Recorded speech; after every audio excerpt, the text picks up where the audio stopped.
Hello, and welcome to another episode of the Progressive Queens. I am joined by my other queen panelist, Jenny Joy. Hi. Hello, Jenny. We got a whole lot to talk about today. Um, First thing first, Congress has decided to go on vacation for the next 8 weeks, I believe. And Hmm. the moratorium on evictions expires, I believe, today. Am I Today. not correct? What what are they thinking, or are they thinking? Uh, yes, I think that they're going home thinking we've accomplished something. I think that they believe they've done a good job for us throughout COVID, and I think they think we don't need anything else. Um, and I say they in general. I know there are Congress people that really care and really wanted to help. Um, but they're sadly the severe minority. Um, yeah, I think they went home knowing what they were doing and believing that they were doing the right thing. But how do you walk back to your constituents, if they even hold town halls, because most of them won't, and say, yeah, the eviction Yeah. moratorium, it expires, but look, you got $1,400. Have it. Yes. Hmm. Uh, yeah. Like I said, most of them, most of them don't understand. There are, can you count on two hands maybe um, how many of them have lived in poverty at all, let alone any time in the recent past? They don't know what that's like. Yeah, and if they do, they seem to be disconnected from it, Correct. because this is just this is a situation. I don't know if Pelosi had the power to make them stay, but I mean, she left too. But you have I keep wanting to call her senator, but she's not a senator. Representative Cori Bush, who's sleeping on the steps of the Capitol. I don't know if she's alone in that, but I know several of the progressives are making noise. But of course, our great media decides not to even cover that. Yeah. Yeah. um I don't know if you happen to see the protests for voting rights at the Capitol. um I unfortunately didn't see the first day, which was women protesting in the Capitol. What I ended up seeing was Mondale from Black Male Voter Project and Clickbaity. He was there with several other Black men, including oh shoot, I, I'm going to say the names wrong, so I'm going to say um, some very involved Black men. I want to say a total of eight or nine were there protesting for getting the voters' rights bill um, passed, and all of them ended up being arrested by that. So, there is a congressman that was involved with that, and I sadly do not remember his name. So, like I said, there are several members of Congress and Senate that know that they haven't done enough for us as far as COVID is concerned. Um, but they are essentially powerless to do something about it when the majority says no, we're done for the Yeah, for the and term. that whole you brought up last sore point, and hoping no one would bring that up, because I when I saw those men getting arrested, I thought to myself, gee, if Obama was there, I wonder would they have gotten arrested. But then I remember, oh, you had to have a Yes, spine to give a care. So he then I just absolutely threw that whole yes. thing out the window. I'm like, Yeah. And the Not, fact, I can guarantee you, not a single policeman took a second thought about arresting a Black man because Obama was president. No, Nobody I that meant did if he not was go into there account. if he was there at the Oh, protest, that would, yeah, put handcuffs on the former president of the United States and see how that goes for you. Let's I just am see how that goes for you. I am sure there is a very, very well understood secret rule set that That that says you don't ex-presidents don't arrest. behave that way. So I for a million years I wouldn't expect Obama to come to a protest, one such that they intended to civilly disobey. Again, you have to have a spine to do those things. Mm. So there you go with that. But I still speaking of that, did you happen to see Joe Biden's CNN town hall meeting? Um, I didn't. I'm gonna say I didn't watch it. I've seen clips that were shared here and there. Um, so no, you can fill me in if you want to. Well, one of the I comments just that Don Lemon made was about the mhm. Voters Act. And he said, it takes the filibuster, getting rid of the filibuster or suspending the filibuster to get this passed. And Sure. Joe Biden said, and I don't have an exact quote, but I'm going to paraphrase. He basically said that getting rid of the filibuster would cause chaos. Are you serious? What he means is it would cause a tantrum, not chaos. He means a tantrum. But Like it, he doesn't mean that the country will be chaotic. He means that the Republicans will be very, very angry and they will get revenge, essentially. and see, I guess I'm going to disagree with you. So I'm like, well, what's wrong with causing a stir? You campaigned on this. These are all the things you said. He's not getting elected without the majority of Black people voting for him. That's Right. how he got elected. I'm like, did somebody not tell you that you just missed the memo? Is something going over your head? Is it not cloudy? Is it cloudy up there? What are you not getting? Yeah. I think it'll cause a stir, but I think it will cause a stir among the Republicans. Um, because the people I know people I know are going to go crazy in the streets if we get rid of the filibuster.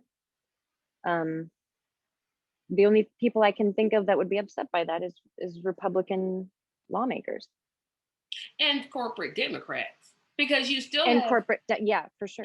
you still have the Joe Manchins and the Kristen Cinemas who Mhm. still, why don't they just recall those two? The people of West Virginia just need to get a petition, recall them, and just be done with it, because she literally campaigned on $15 wages. She literally campaigned on voters' rights They and has all done have. neither. Now, do we know if either of them are being primaried? Manchin can't be. No, wait a minute, backtrack. Manchin, I don't think either one of them can be, because Manchin just got reelected Okay. and Cinema came in. So they're about, let me see when they got in, because I'm pretty sure both of them are far away in terms of primarying. I know Okay. he did have, I know Cinema was just elected. So she's not going Right. anywhere for 6 years. 6 years. Yeah. Yeah, so So Joe, that would have to be a recall that would situation. have to be a recall in her case. So Joe Manchin is up for re-election January 3rd, 2025 is when his current term ends. And what is this, 2021? So he's still got 4 more years. He's still got 4 more years of being the president. I mean, I'm being in senator from West Virginia. Yeah. So I'm just like, come on, we've got to. This is where I start blaming the voters. Why are you all voting for this guy? What has he actually done? West Virginia is one of the poorest states. And it's like one of the poorest states in the country, but you're still going to elect this guy. Why? What has he actually done? And I'm trying to see when Kristen Cinema's term is up. I'm almost sure that she's not until let's see. Oh, wait a minute. That sounds So good. it looks like it. Wait a minute. I'm going to read this exactly right. Her term also ends in 2025. So they're the same year. Okay. So yeah, they both had Well, to be primary. that's enough time for someone to move to either Arizona or West Virginia, establish themselves in the community, and make a fuss. Yeah, and Manchin also almost lost to Paula. Oh, her name is slipped my lips. I know I'm bad with names, audience. Pardon me, forgive me, but she now is a member of the People's Party, which that's a whole different discussion on itself. But she almost came within a few points of turning his seat to her. So I'm like, if somebody can come that close once, I wonder why they can't. But yeah, recall would be the only option. But it just surprises me how so many people are just like, okay, things are great now. No, they're not. No, they are not. There are literally people that come tomorrow. Well, tomorrow's August the 2nd. Yeah. They're going to be evicted. Where are these people going to live? And I know some people are talking about, like in our city, oh, well, give them an attorney. An attorney, is that attorney going to let all those people stay in his or her home? What does that do? Yes, it gives them legal services, which are important, but they need places to live.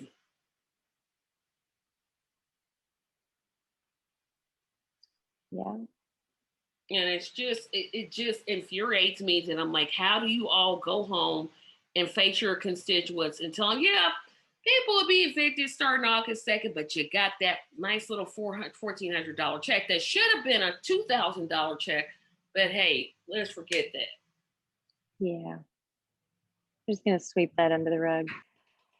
Well, they'll talk about the supposed tax credit, which thank you guys for educating me on that, because I'm sitting here thinking, oh, they get additional money. And everybody's like, no, this is how it actually works. I'm like, are you serious?